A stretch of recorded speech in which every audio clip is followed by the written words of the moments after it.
ஒரு நண்பர் அவர்கிட்ட பேசிக்கிட்டு இருந்தேன். மனித உறவுகள் பற்றி அவர் சொல்லிகிட்டு இருந்தார்.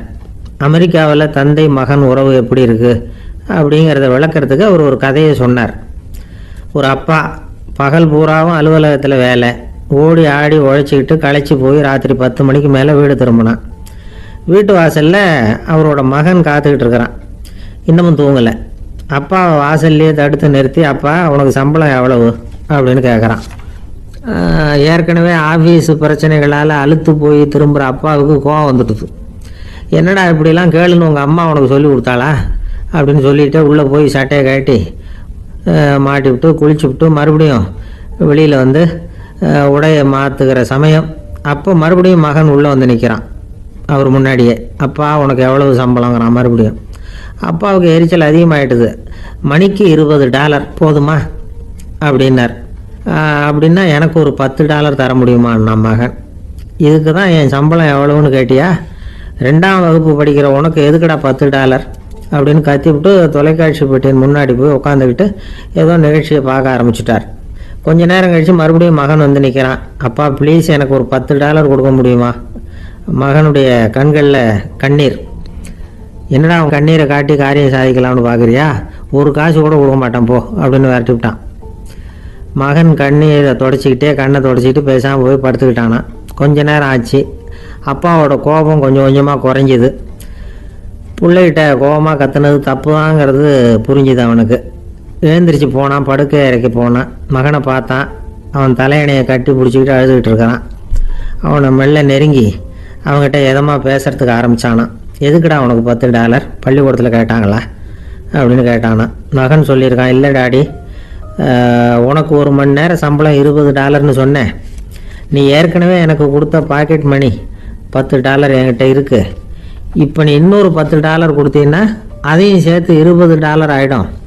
அந்த $20 நான் உனக்கு கொடுத்துருவேன். அப்படி கொடுத்தா நீ என் கூட 1 மணி நேரம் செலவழிப்ப இல்லையா? அதுக்காக தான் $10 கேட்டேன் அப்படின்னு சொன்னானான். அந்த அப்பா கண்ணு கலங்கி போச்சான். ஆதரவோடு தன்னுடைய மகனை கட்டி பிடிச்சி அழ ஆரம்பிச்சிட்டாராம். இதுதான் நண்பர் சொன்ன கதை. அமெரிக்கா மட்டும் இல்லை, உலகம் பூராவும் இன்றைக்கி மனித உறவுகள் இப்படி தான் மாறிக்கிட்டு இருக்கு. பெரியவர்கள் அறிவுரை என்ன தெரியுமா? உங்கள் குழந்தைகளிடமிருந்து குழந்தை பருவத்தை பிரித்து விடாதீர்கள் அப்படிங்கிறது தான். அதாவது இன்றைய குழந்தைகள் தங்கள் பிருந்தாவனத்தை இழந்து விடுகிறார்கள் அப்படிங்கிறது அவங்களுடைய கருத்து.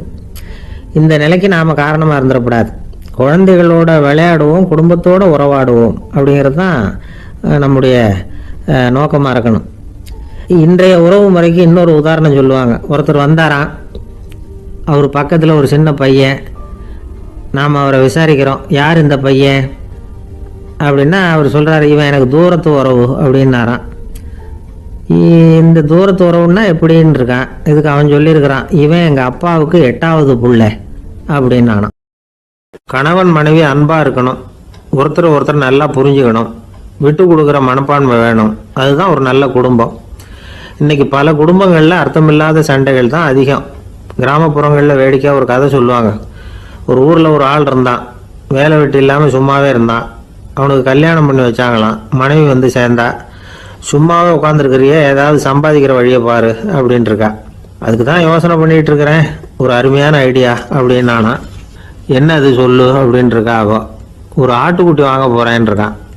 அதை வாங்கி என்ன பண்ண போகிறேன்னா, அந்த குட்டி வளரும், பெருசாகும், அதுக்கப்புறம் அது நிறைய குட்டி போடும் அப்படின்ட்டுருக்கான். சரி, அப்புறம் என்ன, அதையெல்லாம் சந்தையில் கொண்டுட்டு போய் விற்றுவிட்டு அந்த காசுக்கு ஒரு எருவு மாடு வாங்கலாம்.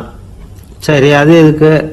எருவு மாடு நிறைய பால் கொடுக்கும், அதை கொண்டுகிட்டு போய் பால் பண்ணையில் கொடுப்பேன், அல்லது நானே விற்றுருவேன், கை நிறைய காசு கிடைக்கும். அதுக்கப்புறம் ஒரு பசுமாடு வாங்குவேன், பாலையும் விற்கலாம், நாமளும் காய் போட்டு சாப்பிட்லாம் இப்படிலாம் சொல்லியிருக்கான். அப்போ அந்த பொண்ணு சொல்லிச்சான், அடுத்த தெருவில் இருக்கிற எங்கள் அம்மா வீட்டுக்கும் கொஞ்சம் பால் கொடுத்து அனுப்பலாம் அப்படின்ட்டுருக்கா அந்த பொண்ணு. இந்த இடத்துல கணவனுக்கு கோவம் வந்துட்டுது. அதே எப்படி உங்கள் அம்மா வீட்டுக்கு எதுக்கு கொடுக்கணும், அதெல்லாம் முடியாதுன்றிருக்கான். இந்த இடத்துல சண்டை ஆரம்பமாயிட்டுது. கொஞ்ச நேரத்தில் 2 பேரும் சத்தம் போட ஆரம்பிச்சிட்டாங்க. கடுமையான சண்டை நடக்கிறத பக்கத்து வீட்டுக்காரன் காதில் வாங்கினான். அவன் ஓடியாந்தான். அவனுக்கு தெரியும், வாங்காத மாட்டுக்காக இப்படி சண்டை போட்டுக்கிட்டு இருக்கிறாங்கங்கிறது அவனுக்கு புரியும். அவன் ஓடி வந்து சொன்னான், ஏண்டா உன்னோட பசுமாட்டை ஒழுங்காக கட்டி போடக்கூடாதான்ருக்கான். என்னடா சொல்கிறேன்னா, இவன் உன் மாடு என் தோட்டத்தில் வந்து மேய்ஞ்சுட்டுது, பயிரெலாம் நாசமாயிட்டுது, 10,000 ரூபா அளவுக்கு சேதம், அதை வாங்கிட்டு போகிறதுக்கு தான் வந்தேன், குடுறா 10,000 நானா.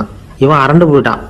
அப்புறம் சொன்னான், டே நான் இன்னும் மாடே வாங்கலையே, அதுக்குள்ளே அது வந்து எப்படிடா உன் தோட்டத்தில் மேயும், என்னடா உளறேன் இருக்கான். நீ தாண்டா இப்போ உளறிக்கிட்டு இருக்க, மாடே வாங்கலை, அதுக்குள்ளே எப்படிடா வந்து உன்னுடைய மனைவி அவங்க அம்மா வீட்டுக்கு பால் கொடுத்து அனுப்ப முடியும் அப்படின்னு அவன் கேட்டானா.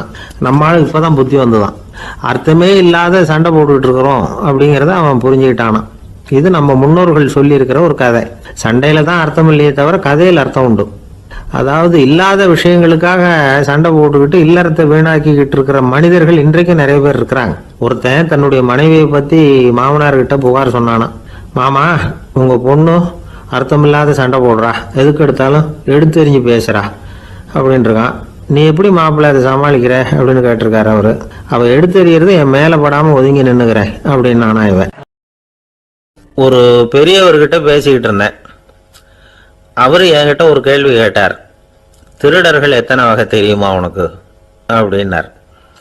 இதுதான் அவர் கேட்ட கேள்வி. எதுக்காக என்ன பார்த்து அந்த கேள்வி கேட்டாரு தெரியல. இருந்தாலும் நான் வந்து அவருக்கு பதில் சொன்னேன். திருடர்களில் வந்து எத்தனையோ வகை உண்டுங்க.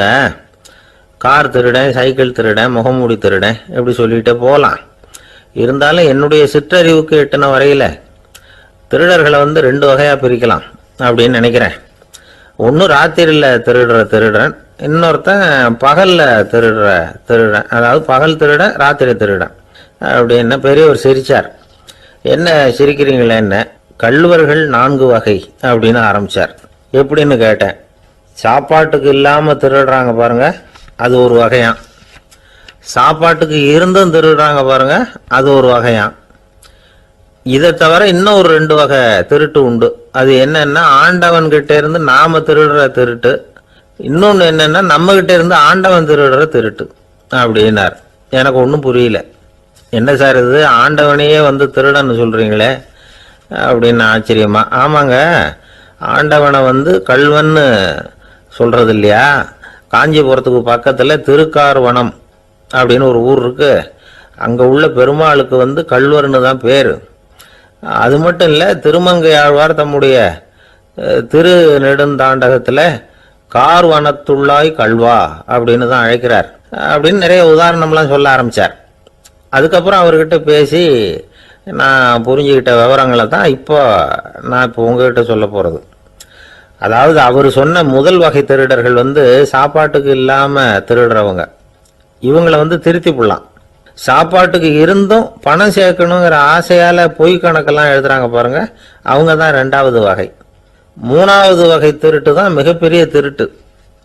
இறைவனுக்கு சொந்தமானதை நம்முடையதுன்னு நினைக்கிற திருட்டு. எது இறைவனுக்கு சொந்தமானது அப்படின்னா ஆத்மா. பகவானுக்கு சொந்தமான ஆத்மாவை நம்முடையதுன்னு நினைக்கிறது தான் அந்த மாபெரும் திருட்டு. இதுக்கு பேர் தான் ஆத்மாபகாரமா. சரி, இதுக்கு பரிகாரம் என்ன? எல்லாம் இறைவனுடையது, நமக்கு ஒன்றும் இல்லை அப்படின்னு நினைக்கிறது தான் இதுக்கு பரிகாரம். இதெல்லாம் இருக்கட்டும். 4வது திருட்டு ஒன்று சொன்னோம்ல, ஆண்டவன் நம்மகிட்ட இருந்து திருடுறது. அது எப்படி? ஆண்டவனை வந்து கள்வன்னு சொல்றாங்க, அது சரி. அவர் என்னத்தை திருடினார்? இப்போ இன்னொருத்தருக்கு சொந்தமான ஒன்றை எடுத்து வச்சுக்கிறது தான் கள்ளத்தனம். ஆனால் ஆண்டவன் எடுத்துக்கிட்டோம்னா இருக்கிறது எல்லாமே அவனுக்கு சொந்தம். அப்படி இருக்கிறப்போ அவரை எப்படி கள்வன்னு சொல்றது? இது என்ன புரியாமல் இருக்குதே அப்படின்னு சொல்லி பார்த்தா அதுக்கும் விளக்கம் சொல்றாங்க அவங்க. அதாவது ஆண்டவனுக்கு வந்து உருவமே கிடையாது, அரூபமாக இருக்கிறவன், அதாவது உருவம் இல்லாமல் இருக்கிறவன். அப்படி உள்ள பகவான் வந்து நம்மளை மாதிரி உருவத்தில் இருக்கிறான். நம்மளை மாதிரியே கையை காலு மூக்கெல்லாம் இருக்குது ஆண்டவனுக்கு. இந்த உருவம் நம்மகிட்ட இருந்து திருடினது தானே. அவன் வந்து தன்னுடைய உண்மையான திருமேனியை வந்து நமக்கு காட்டாம, அதாவது தரிசனம் கொடுக்காம இருக்கிறது கள்ளத்தனம் தானே. அதனால தான் இதுவும் ஒரு பெரிய திருட்டு, இருக்கிறதுலே மிகப்பெரிய திருட்டு அப்படிங்கிறார். என்கிட்ட இருந்த பேசிக்கிட்டு இருந்தார், இந்த விஷயம்லாம் சொல்லிட்டு இருந்தாரு இந்த பெரியவர். அதாவது திருட்டை வந்து ஆன்மீக நோகத்தில் அவர் பார்க்குறார். நம்ம பார்வையில் இதை விட அபூர்வமான திருட்டுலாம் இங்கே உண்டு, அபூர்வமான திருடர்களும் உண்டு. ஒரு திருடன் சிறையிலிருந்து விடுதலையாகி வெளியில் போனான். கொஞ்ச நாளில் மறுபடியும் திரும்பி ஜெயிலுக்கு வந்துட்டான். அப்போது சிறை அதிகாரி அவனுக்கு வந்து அறிவுரை சொன்னாராம். ஏன்பா இப்படி அடிக்கடி தப்பு பண்ணிவிட்டு ஜெயிலுக்கு வந்துடுறியே, உனக்கு சொந்த பந்தம் எதுவும் இல்லையா? உனக்கு அப்பா, அண்ணன், தம்பிகள் அவங்க கூட எல்லாம் சேர்ந்து வாழணுங்கிற ஆசை இல்லையா அப்படின்னு கேட்டிருக்கார். அவங்களோட சேர்ந்து வாழணுங்கிற ஆசை எனக்கு நிறைய உண்டுங்க சார் அப்படின்னு அவன். அப்புறம் எதுக்கு இப்படி ஜெயிலுக்கு வந்துவிடுற அப்படின்னாரான் அவரு. அவங்க எல்லாருமே இங்கே தானே சார் இருக்காங்க அப்படின்னு அவன். ஒரு ஊர்ல ஒரு துறவி இருந்தார், புத்த சமய துறவி. அந்த ஊர் மன்னன் அவரை பத்தி கேள்விப்பட்டிருக்கான். ஒரு நாள் புறப்பட்டு போனான், துறவியின் பாதங்களை தொட்டு வணங்கினான். அதுக்கப்புறம் சொன்னான், ஐயா, நான் உங்களை அரண்மனைக்கு அழைச்சிட்டு போறதுக்காக வந்திருக்கிறேன். இனிமே நீங்க இங்க எதுக்கு இருக்கணும் அப்படின்னு அவன் மனசுக்குள்ள என்ன நினைப்புன்னா, இவர் எங்க வர போறாரு, நான் ரொம்ப எளிமையானவன், எனக்கு எதுக்கு அரண்மனை வாசம்னு சொல்லி விடுவார் அப்படின்னு நினைச்சிருக்கான். ஆனா அந்த துறவி என்ன பண்ணார் தெரியுமா? அப்படியா, சரி போகலாம், வா, போய் உன் ரதத்தை கொண்டுட்டு வா, அரண்மனைக்கு போகும்பொழுது அதுக்கு தகுந்த மாதிரி ஆடம்பரமா போகணும் அப்படின்னு விட்டாரான்.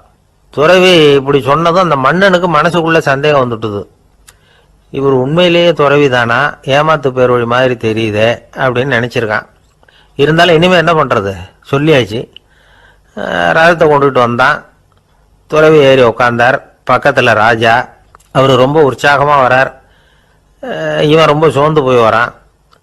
துறவி மரத்தடியிலேயே வாழ்ந்து பழக்கப்பட்டவர், அரண்மனையில எளிமையா ஒரு இடத்துல உட்காந்துக்குவார் அப்படின்னு நினைச்சான்.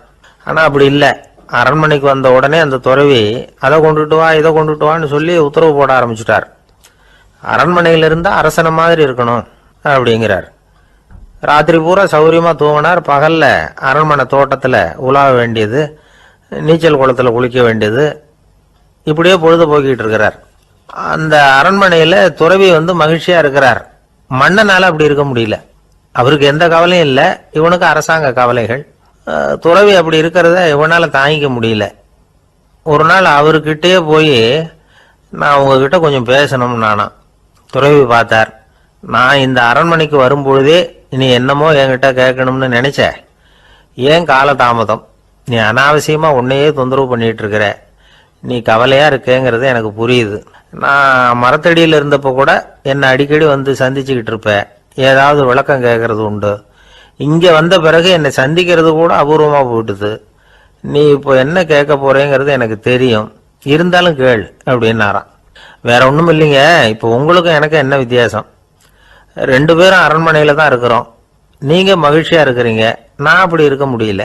இவ்வளவுக்கும் நீங்க முன்னாடி இருந்தது மாதிரி இல்லை. தினமும் தங்க தேர் கேட்குறீங்க, உயர்தரமான ஆடைகள் அணிகிறீங்க, சுவையான சாப்பாடு. இப்படி இருக்கிறப்போ உங்களுக்கு எனக்கு என்ன வித்தியாசம்? இதுதான் மன்னனுடைய கேள்வி. இதுக்கு பதில் சொல்றேன், என் கூட புறப்பட்டு வா, இந்த நகரத்துக்கு வெளியில போவோம் அப்படின்னு சொல்லி அரசனை கூப்பிட்டுக்கிட்டு ஊர் எல்லைக்கு சேர்ந்தார் துறவி. அங்க போய் சொன்னார், இதை பாருப்பா, இந்த இடத்த தான் தேடிக்கிட்டு இருந்தேன். இனிமே நான் திரும்பி வர போறதில்ல. நீ என்னோட வர்றியா, திரும்பி போறியா அப்படின்னார். நான் எப்படிங்க உங்க கூட வர முடியும்?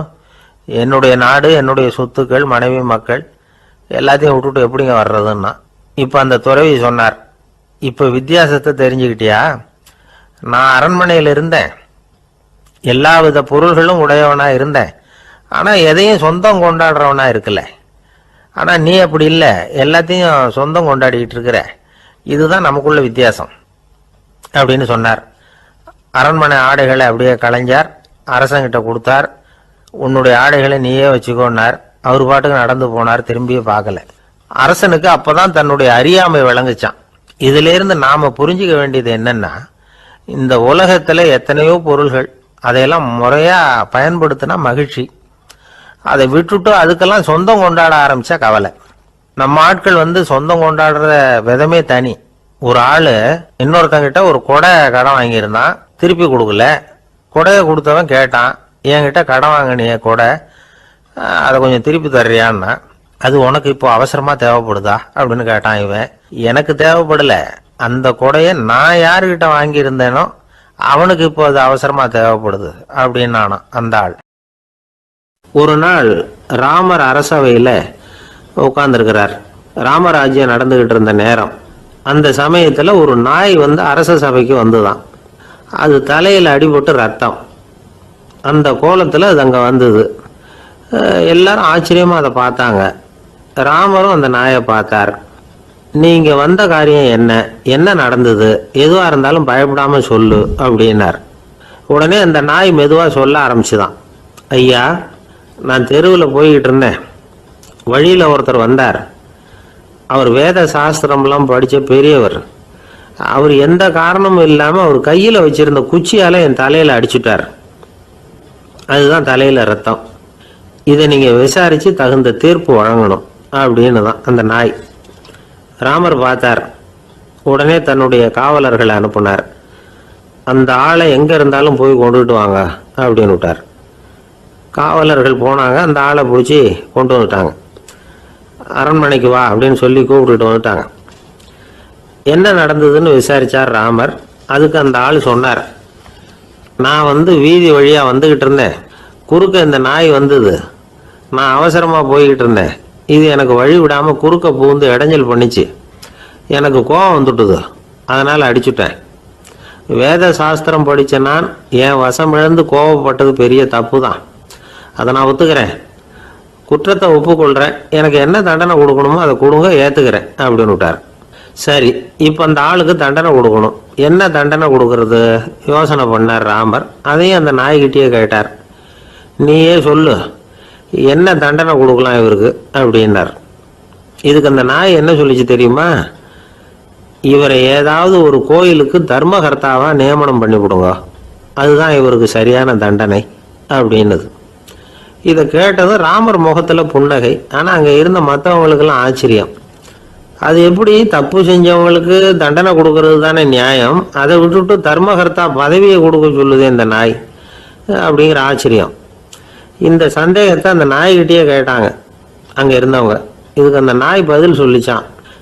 நான் போன பிறவியில் ஒரு கோயிலுக்கு தர்மகர்த்தாவாக இருந்தேன். எவ்வளவோ கவனமாக எச்சரிக்கையாக தான் என்னுடைய கடமைகளை எல்லாம் செஞ்சுக்கிட்டு வந்தேன். அப்படி இருந்தாலும் சில சமயங்களில் என்னையும் மீறி கோயில் செல்வத்தை நான் அனுபவிக்கிறதுக்கு காரணமாயிட்டேன். ஒரு கோவிலுக்கு தர்மகர்த்தாவாக இருக்கிறவங்க எப்படியும் இந்த பாவத்திலேருந்து தப்பிக்கிறது கஷ்டம். அதனால தான் நான் இந்த பிறவியில் நாயாக பிறந்து இப்படி கஷ்டப்படுறேன். இதே நிலைமை இந்த ஆளுக்கும் ஏற்படணும் அப்படிங்கிறதுக்காக தான் அவரையும் ஒரு கோயிலுக்கு தர்மகர்த்தாவை நியமிக்கும்படி கேட்டுக்கிட்டேன் அப்படின்னு தான் இந்த நாய். இதிலேருந்து என்ன தெரியுது? எந்த பதவியில் நாம் இருந்தாலும் நமக்கு தெரியாமல் கூட அதை தவறாக உபயோகப்படுத்தக்கூடாதுங்கிறத இதிலேருந்து புரிஞ்சுக்கணும். இல்லைன்னா அடுத்த பிறவியில் நாயாக பிறந்து எங்கேயாவது போய் வாழை ஆட்டிட்டு நிற்க வேண்டியது தான். இந்த காலத்து புள்ள ஒருத்தன் தன்னோட அப்பாவை பார்த்து சொன்னான், அப்பா, நான் உனக்கு உதவி செய்யலாம்னு நினைக்கிறேன். என்ன உதவி செய்யணும்னு சொல்லு அப்படின்னா. நீ சும்மா இருந்தால் அதுவே எனக்கு செய்கிற பெரிய உதவிடா அப்படின்னார் அப்பா. சும்மா இருக்கிறதும் ஒரு உதவி தான்.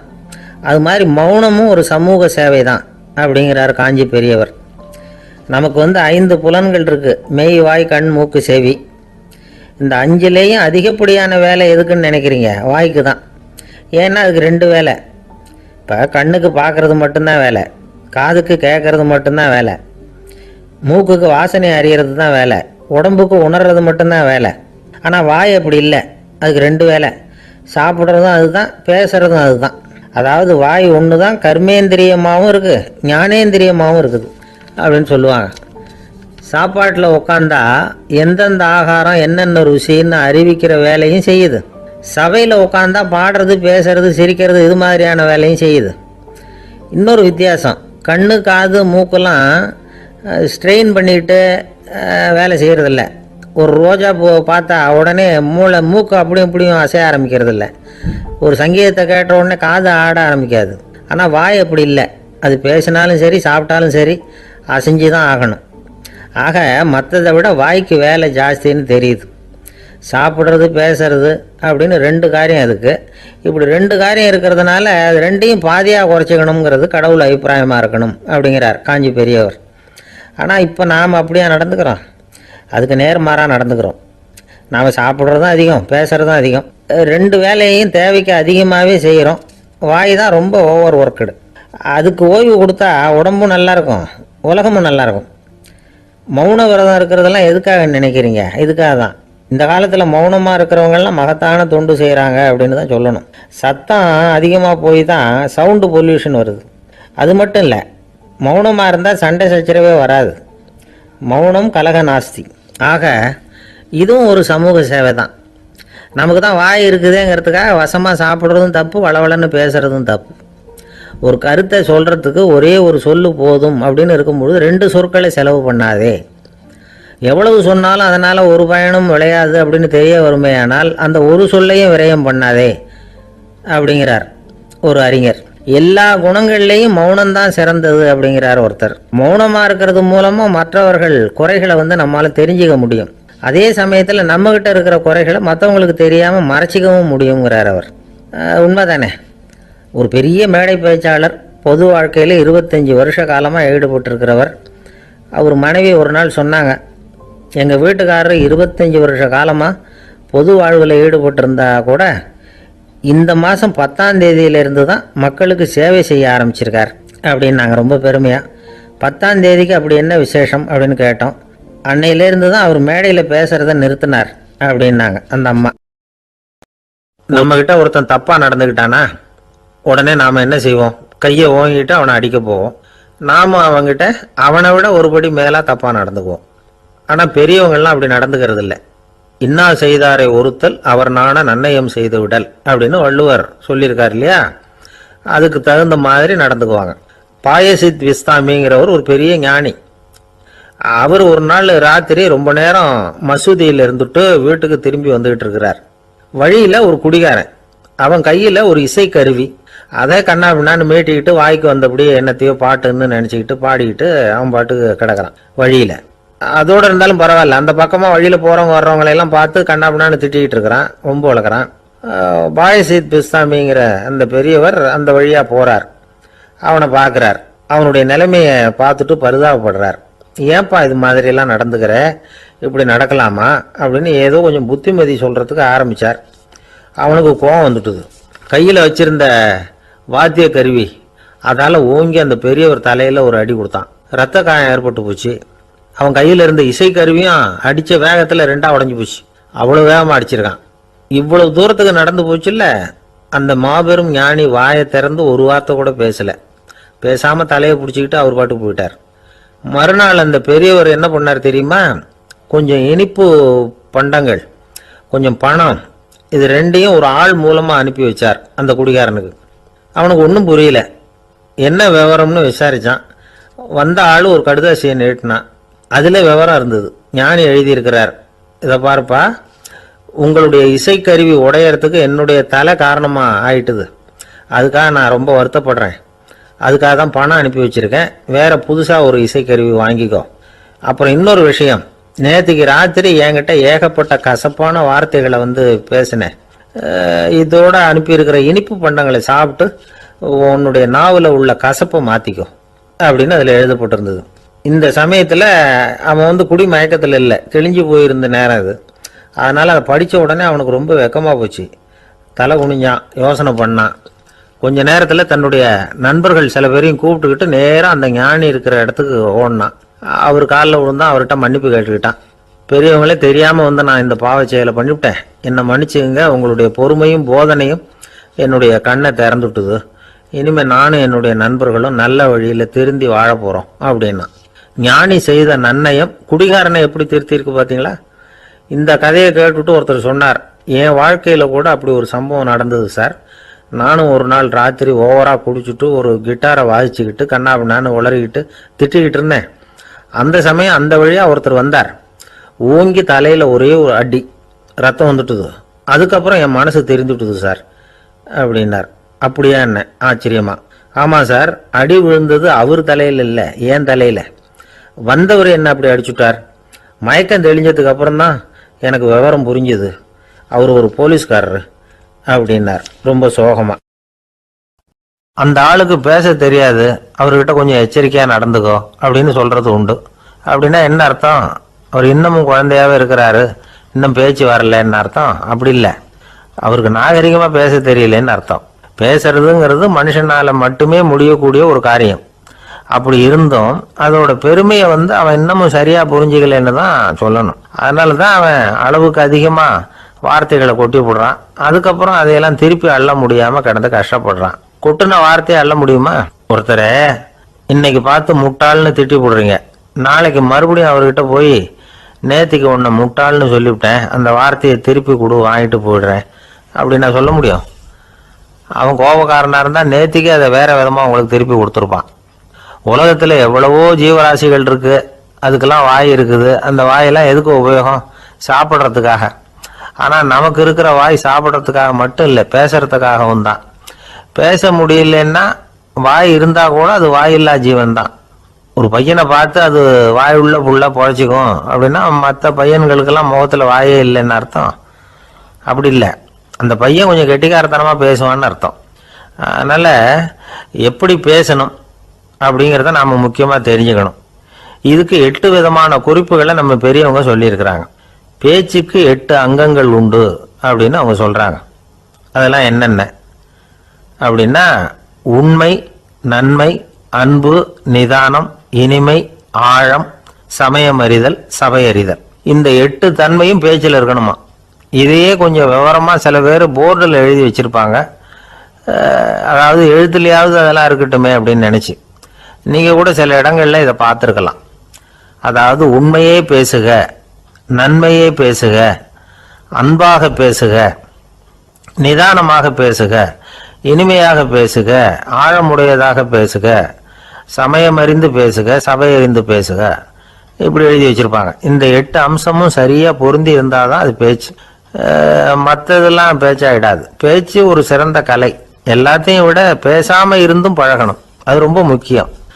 உண்மையே பேசணும். சத்தியத்துக்கு மதிப்பு கொடுக்குறவங்கள தான் சரித்திரம் மதிக்கும். உண்மை பேசினா மட்டும் போதாது, அந்த உண்மையில் நன்மை கலந்துருக்கணும். கொலைகாரனுக்கு பயந்துக்கிட்டு ஒருத்தன் உங்கள் வீட்டுக்குள்ளே ஒளிஞ்சிருக்கிறான். அந்த முரட்டு ஆசாமி கையில் அறிவாளோடு வந்து அவங்க வந்தானான்னு உங்ககிட்ட கேட்குறான்னு வச்சுங்க. உண்மைதான் உயர்வு தரும் அப்படின்னு நினச்சிக்கிட்டு, ஆமாம் உள்ளே தான் இருக்கிறான், அடுப்பங்கரையில் குதிருக்கு பின்னாடி உட்காந்துருக்கிறான், போய் பிடிச்சிட்டு போங்க அப்படின்னு நான் சொல்லுவீங்க? அது நன்மை இல்லாத உண்மை. அதனால் பிரயோஜனம் கிடையாது. அதே மாதிரி உங்கள் பேச்சில் அன்பு இருக்கணும், நிதானம் இருக்கணும், இனிமை இருக்கணும், சிந்தித்து பேசணும். சமயம் அறிந்து பேசுறதும் முக்கியம். அதை பற்றி நமக்கு வேற யாரும் சொல்லிக் கொடுக்க வேண்டியதில்லை. எந்த நேரத்தில் யாருக்கிட்ட எப்படி பேசினா காரியம் நடக்கும் அப்படிங்கிறது நமக்கு நல்லா தெரியும். அது கைவந்த கலை. அவையறிந்து பேசுகிற திறமை பேச்சாளர்களுக்கு ரொம்ப அவசியம். அது இல்லைன்னா நிலைமை பரிதாபமாயிடும். ஒரு பேச்சாளர் ரொம்ப மும்முரமாக பேசிக்கிட்டே இருந்தாராம். ரொம்ப நேரம் நிறுத்தவே இல்லை, பேசிக்கிட்டே இருக்கிறார். சபையில் இருந்தவங்கெல்லாம் ஒவ்வொருத்தராக எழுந்திரிச்சு போய்கிட்டே இருக்கிறாங்க. கடைசியில் 2 பேர் தான் அக்கறையாக பேசுகிறவரை கவனிச்சிட்டு உட்காந்துருந்தாங்களாம். மேடையில் பேசிக்கிட்டு இருந்தவர் அவங்கள பார்த்து சொன்னாராம், எனக்கு கூட்டம் முக்கியம் இல்லை, எவ்வளவு பேர் என் பேச்சை கேட்குறாங்க அப்படிங்கிறது முக்கியம் இல்லை. நீங்கள் 2 பேராவது ஊக்கமாக என்னை கவனிச்சிக்கிட்டு உட்காந்துருக்குறீங்க, அது போதும். உங்களுக்காகவே நான் பேசிக்கிட்டு இருக்கிறேன் அப்படின்னார். இதை கேட்டதும் உட்காந்துருந்த 2 பேரில் ஒருத்தர் எழுந்திருச்சு, அப்படி இல்லைங்க, நாங்கள் 2 பேரும் நீங்கள் பேசி முடித்த உடனே தொடர்ந்து பேச வேண்டிய ஆளுங்க, அதுக்காக தான் காத்துக்கிட்டு இருக்கிறோம், சீக்கிரம் முடிங்க அப்படின்னாங்களாம். ஒரு ஊரில் ஒரு புகழ்பெற்ற பத்திரிகையாளர் இருந்தார். அவர் ஒரு நாள் திடீர்னு இறந்து போயிட்டார். அதுக்கப்புறம் நேராக சொர்க்கத்துக்கு போனார். சொர்க்கத்தின் வாசலில் நின்றுகிட்டு இருந்த ஒருத்தர் அவரை தடுத்தார். இதை பாரு, ஏற்கனவே இங்கே 12 பத்திரிகையாளர்கள் இருக்கிறாங்க, அவங்களுக்கே இங்கே வேலை இல்லை. அதுக்கு என்ன காரணம்னா, சொர்க்கத்தில் திடுக்கிடும் செய்திகள்லாம் ஒன்றும் கிடையாது, அப்படி என்ன இருக்க போகுது இங்கே எல்லாம் அது ஒழுங்காக நடந்துகிட்டு இருக்கோம். எல்லாம் ஒழுங்காக நடந்தால் பத்திரிகைகளுக்கு சுவாரஸ்யமான கொலை கொள்ளை தீ வைப்பு இது மாதிரி எதுவும் இங்கே இல்லை. ஏற்கனவே இங்கே இருக்கிறவங்க எல்லாரும் மரத்தடியில் உட்காந்துக்கிட்டு தியானம் பண்ணிகிட்டு இருக்கிறாங்க. அந்த ஒரே செய்தி தான் தினமும் இங்கே வந்துக்கிட்டு இருக்குது. அதை படிக்கிறதுக்கே இங்கே ஆள் கிடையாது. அதனால் நான் என்ன சொல்கிறேன்னா, நீ பேசாமல் நரகத்துக்கே போயிடு. அங்கே எவ்வளவோ நிகழ்ச்சிகள் நடந்துக்கிட்டு இருக்கு, அங்கே தான் அதிகமான பத்திரிகையாளர்கள் தேவைப்படுறாங்க, அங்கே உனக்கு நிறைய வேலை இருக்கும், அதை செய்கிறதில்ல நீயும் மகிழ்ச்சியாக இருக்கலாம் அப்படின்னு சொன்னாராம். அங்கே அந்த சொர்க்கத்தின் வாசலில் நின்றுக்கிட்டு இருந்தவர். இந்த பத்திரிகையாளர் அங்கேயே நின்று கொஞ்சம் யோசனை பண்ணார். இவருக்கு சொர்க்கத்திலே இருக்கணும்னு தான் ஆசை. அதனால் மெதுவாக அவர்கிட்ட பேசினாராம், ஐயா, என்னை ஒரு 24 மணி நேரம் இங்கே உள்ளே இருக்கிறதுக்கு அனுமதி கொடுங்க. இங்கே இருக்கிற பல பத்திரிகையாளர்களை எனக்கு தெரியும், அவங்களில் சில பேரை சமாதானப்படுத்தி மெதுவாக பேசி நரகத்துக்கு அனுப்பி வச்சுட்றேன். நான் இங்கே இருந்துக்கிறேன். உங்கள் கணக்குப்படி 12 பேருக்கு மேலே இங்கே தாண்டாது, அப்படி பார்த்துக்கிறேன் அப்படின்னாராம். அவரும் யோசனை பண்ணி பார்த்துட்டு, சரி அப்படியே உனக்கு அனுமதி கொடுக்குறேன், ஆனால் ஒரு விஷயம், 24 மணி நேரம் தான் அனுமதி, அதுக்குள்ளே எல்லாம் நடக்கணும் அப்படின்னு இருக்கார். சரின்னு சொல்லிவிட்டு இந்த பத்திரிகையாளர் உள்ளே போனார். யோசனை பண்ணார், திட்டம் போட்டு ஒரு பொருளையை கிளப்பி விட்டார். சக பத்திரிகையாளர்கள் எல்லாம் கூப்பிட்டு சொன்னாராம், இதை பாருங்க, நரகத்தில் ஒரு பெரிய தினசரி பேப்பரை கொண்டுகிட்டு வர்றதுக்காக திட்டம் போட்டுக்கிட்டு இருக்காங்க. அதுக்கு பல அதிகாரிகள் தேவைப்படுறாங்க, நிறைய சம்பளம் கிடைக்கும். யார் யாரெல்லாம் நரகத்துக்கு போக ஆசைப்படுறாங்களோ அவங்கெல்லாம் போகலாம் அப்படின்னு ஒரு பொருளையை கிளப்பி விட்டார். 24 மணி நேரம் கழித்து வாசல் பக்கம் போனார். அங்கே இருந்தவர்கிட்ட எத்தனை பேர் வெளியேறினாங்கன்னு விசாரிச்சாராம். அப்போ அவர் இவரை, நீ வெளியே போகக்கூடாது, முதல்ல உள்ளே தான் இருக்கணும் அப்படின்னு தடுத்தாராம். அப்புறம் சொன்னாராம், நீ சொன்ன செய்தியை கேட்டதும் இங்கே இருந்த எல்லா பத்திரிகையாளர்களுமே நரகத்துக்கு போயிட்டாங்கப்பா, உள்ளே யாருமே இல்லை, அதனால் நீ உள்ளே இருக்கலாம் அப்படின்னாராம். இதை கேட்டதும் இந்த பத்திரிகையாளரே குழம்பி போயிட்டார். ஒருவேளை உண்மையிலேயே நரகத்தில் புதுசாக பத்திரிகை ஏதாவது ஆரம்பிக்க போகிறாங்களோ அப்படின்னு அவரே நினைக்க ஆரம்பிச்சிட்டாராம். அப்புறம் சொன்னாராம், ஐயா என்னை விட்டுருங்க, நான் நரகத்துக்கே போயிடுறேன், அங்கே ஏதோ விசேஷம் இருக்கணும் அப்படின்னாராம். இல்லைன்னா இத்தனை பேரும் ஒட்டு மொத்தமாக அங்கே போகிறதுக்கு சான்ஸே இல்லை, என்னை தடுக்காதீங்கன்னு கெஞ்ச ஆரம்பிச்சிட்டாராம். மற்றவங்க நம்பணுங்கிறதுக்காக ஒரு பொருளையை கிளப்பி விட்டார். கடைசியில் தானே அந்த பொருளைக்கு ஆளாயிட்டார். அதாவது பிறரை ஏமாற்றிய அவரது மனம் கடைசியில் அவரையே ஏமாற்ற ஆரம்பிச்சுட்டு பாருங்க. நீங்கள் இப்படி அடுத்தவங்களை ஏமாத்துறதுக்கு உங்கள் மனசை பழக்கப்படுத்துறீங்க, ஆனால் கடைசியில் அதனால் நீங்களே ஏமாற்றப்படுகிறீர்கள் அப்படிங்கிறது பெரியவர்களுடைய புத்திமதி. அதனால் உங்கள் மனசுக்கிட்ட ரொம்ப எச்சரிக்கையாக இருங்கோ அப்படிங்கிறாங்க. நம்ம ஆளுங்க அங்கே போய் என்ன சொல்லுவாங்கன்னா, இந்த பாரு அங்கே போகாத இங்கே போகாதன்னு பயமுறுத்துறது உண்டு. சில பேர் அங்கே பேய் இருக்குது, பிசாசு இருக்குது அப்படின்னு பொருளையை கிளப்பி விடுறது உண்டு. இருட்டு நேரம், காட்டு வழியாக ஒருத்தன் போய்கிட்டு இருக்கிறான், அங்கே பேய் பிசாசு நடமாட்டம் இருக்கிறதாக வதந்தி. இவன் பயந்துக்கிட்டே வேகமாக போகிறான். காடு முடிஞ்சு மெயின் ரோட்டுக்கு வந்து சேர்ந்தான். அப்பாடா, ஒரு பஸ்ஸு நின்றுட்டு இருக்கு தனியாக, இருட்டில் லேசாக தெரிஞ்சுது. ஓடி போய் ஏறி உள்ளே உட்காந்துக்கிட்டான். பயந்துக்கிட்டே போனவன் அப்புறம் தான் தெரியுது உள்ள யாருமே இல்லை, டிரைவரும் இல்லை, கண்டக்டரும் இல்லை, வேற யாரும் இல்லை. இவனுக்கு பேய் பயம் அதிகமாக போட்டுது. ஏன்னா நடு ராத்திரி, இந்த நேரம் பார்த்து அந்த பஸ்ஸு தானே நகர ஆரம்பிச்சுதான். இவனுக்கு இன்னும் பயம் அதிகமாக போட்டுது. ஏன்னா டிரைவர் சீட்டு காலியாக இருக்குது, பஸ்ஸு நகருது. இவன் உடம்பு பூரா நடுங்க ஆரம்பிச்சுட்டுது. வீல்னு கத்தலாமான்னு பார்த்தான். அந்த நேரம் பார்த்து அவன் தோளில் ஒரு கை விழுந்துதான். திடுக்கிட்டு திரும்பி பார்த்துருக்குறான். அங்கே டிரைவர் நிற்கிறார். அவர் சொன்னாராம், ஏன்பா ஏற்கனவே பஸ்ஸு பிரேக் டவுன், நாங்கள்லாம் பின்னாடி இறங்கி நின்று தள்ளிட்டு இருக்கிறோம், நீ மட்டும் ஜாலியாக ஏறி உக்காந்துக்கிட்டியா, இறங்கி வந்து தள்ளப்பா அப்படின்னாராம்.